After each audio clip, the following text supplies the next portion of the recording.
मणिपुर में जारी हिंसा और तनाव के बीच अब एक और नई चुनौती खड़ी हो गई है। म्यांमार के करीब 900 आतंकवादी मणिपुर में घुस गए हैं, जो सुरक्षा में सेंध लगाने की तैयारी में हैं। इसे लेकर अब खुफिया एजेंसियां भी अलर्ट पर हैं। जी हां, एक साल से जारी मणिपुर में हिंसा और तनाव के बीच अब 900 आतंकियों ने मणिपुर में शरण ले ली है, जो ड्रोन आधारित बम, प्रोजेक्टाइल मिसाइल और जंगल युद्ध के लिए ट्रेन किए जाते हैं। ये आतंकी राज्य में किसी बड़ी घटना को अंजाम देने की साजिशें रच रहे हैं। खुफिया एजेंसियों की रिपोर्ट में ये दावा किया गया है।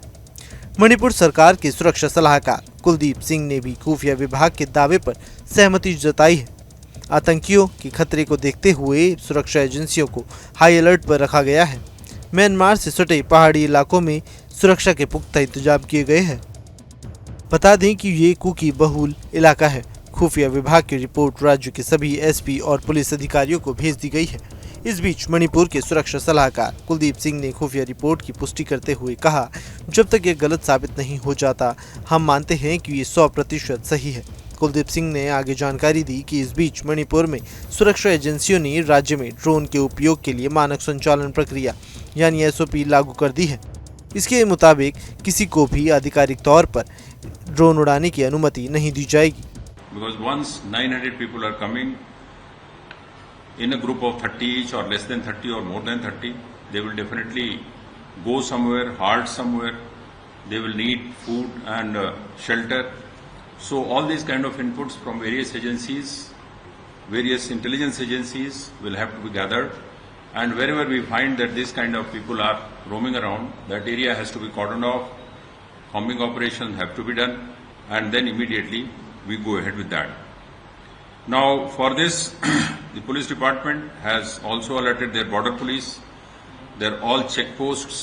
The Assam Rifle, who is a border guarding force, they have been alerted sufficiently.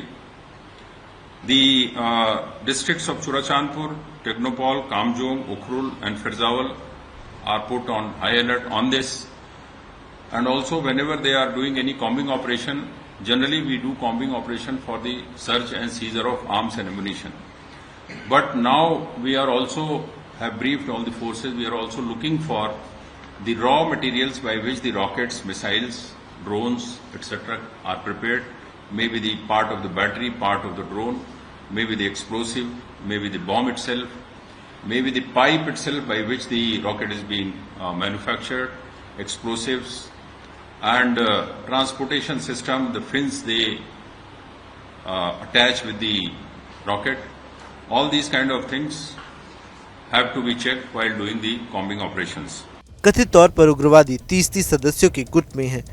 जानकारी तो ये भी सामने आ रही है कि उग्रवादियों की ओर से 28 सितंबर के आसपास मैतेई गांवों पर हमला किया जा सकता है। हाल ही में भारतीय सेना की ओर से मणिपुर पुलिस के साथ संयुक्त ऑपरेशन में इम्फाल पूर्वी जिले के पहाड़ी क्षेत्रों में से IED का एक बड़ा जखीरा बरामद किया गया था। ये ऑपरेशन बोनजांग और इंथम गांव के पास हुआ था। हालात को देखते हुए सुरक्षा एजेंसियों ने सुरक्षा को चाक चौबंद कर दिया है। हाल ही में मणिपुर में जिरीबाम जिले में गोलीबारी की घटना हुई थी। जिले के मैतेई गांव में उग्रवादियों ने हमला किया था। इस दौरान गांव की सुरक्षा में तैनात स्वयंसेवकों ने भी जवाबी कार्रवाई की थी। इस घटना में किसी के भी हताहत होने की खबर सामने नहीं आई थी। न्यूज नेशन अब व्हाट्सएप पर खबरों के ताजा अपडेट के लिए न्यूज नेशन के इस QR कोड को स्कैन करें।